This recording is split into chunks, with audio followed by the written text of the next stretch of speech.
एक जंगल में एक कौवा था। उसे एक दिन एक ब्रेड का टुकड़ा मिला और वो पेड़ पे बैठा था। नीचे तोता और खरगोश उसे देख रहे थे और कह रहे थे, वाह कौवे, आज तो तुम्हारी किस्मत खुल गई।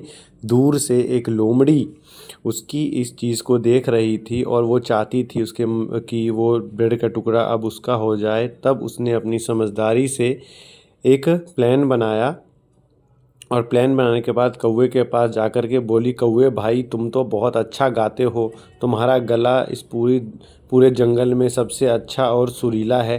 कौवा उसकी ये सब बातें सुन करके बहुत ही ज़्यादा खुश हो गया और मन ही मन सोचने लगा कि ये मेरी बहुत तारीफ़ कर रही है। फिर लोमड़ी ने कहा कि तुम अपना गाना क्यों नहीं सुनाते हमें। कौवा भी खुश होकर के और ज़ोर ज़ोर से गाने लगा और ऐसा करने से उसके मुंह से ब्रेड का टुकड़ा छूट गया और लोमड़ी उसे ले करके जंगल में भाग गई। एक जंगल में एक शेर रहता था। वो बहुत ही क्रूर था, बहुत ही ताकतवर और जानवरों को बहुत सताया करता था।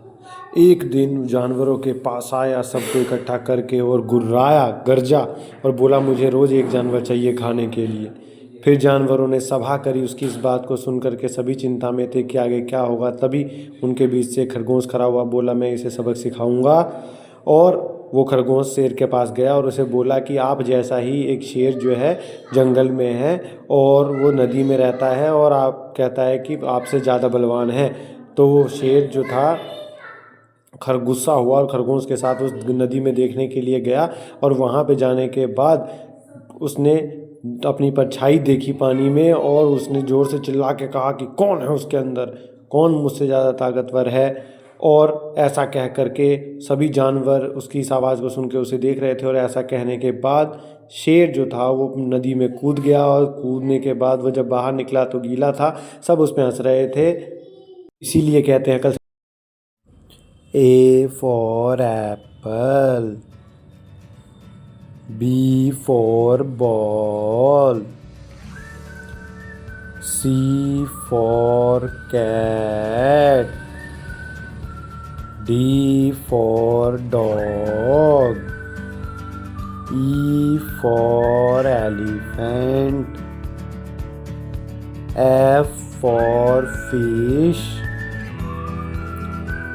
G for giraffe, H for horse, I for ice cream, J for joker, K for king,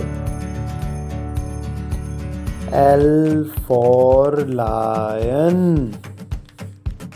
M for monkey, N for nest, O for owl, P for panda,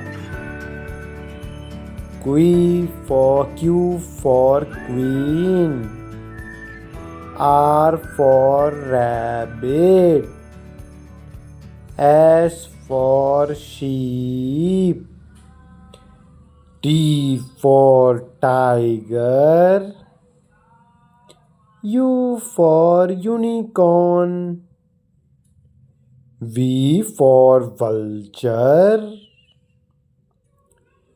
W for एक छोटा बच्चा अपने कमरे में सो रहा था।